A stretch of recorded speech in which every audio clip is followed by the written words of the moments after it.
Oi, gente. A gente vai trabalhar dessa vez o gerúndio e o infinitivo do verbo, tá?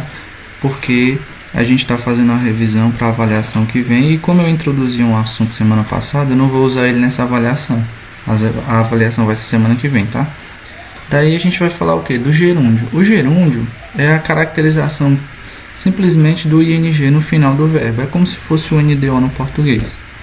Ele tem muitas regrinhas que vocês devem ficar atentos, então, para não deixar esse vídeo muito longo, eu vou passar por cima delas assim bem rapidamente, mas voltem nos slides anteriores, que no caso é esse da aula 1, e prestem atenção no que está dizendo aqui, para que vocês entendam melhor a diferença do infinitivo para o gerúndio, tá?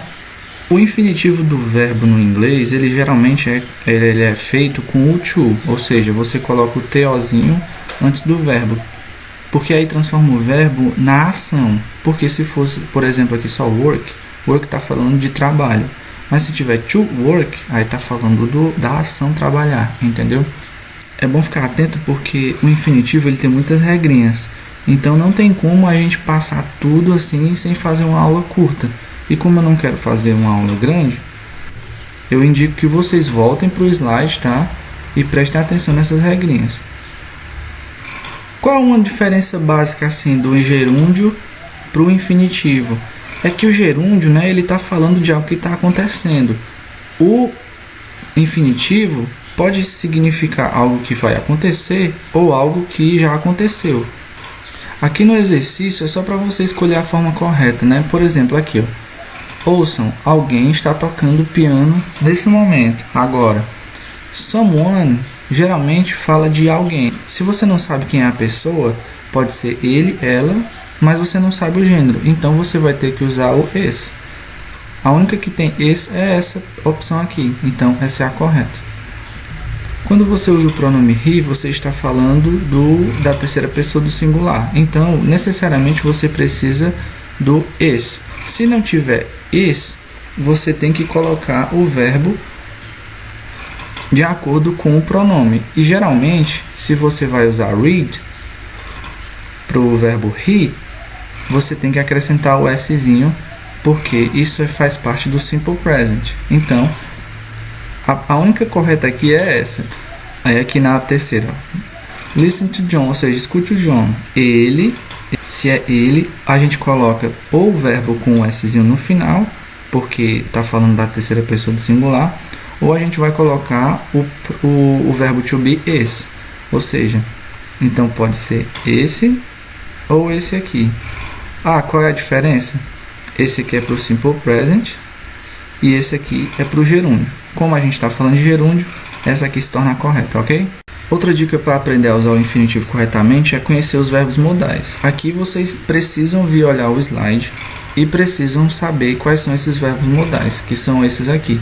Sabendo deles, você vai saber que não precisa colocar a partículazinha to para colocar o verbo no infinitivo. Eles já vão fazer esse papel, ok? Já o gerúndio, ele é usado geralmente depois de preposições. Então, vocês também têm que aprender sobre as preposições em inglês. Novamente, voltando ao slide e conhecendo elas. Aqui nessas observações, ó, tem uma coisinha que vai sempre aparecer nos textos, que é o que? Essas expressõezinhas aqui, ó, before, after, by, instead of e without. Ou seja, apareceu isso aqui, gerúndio. O verbo vai vir seguido do gerúndio.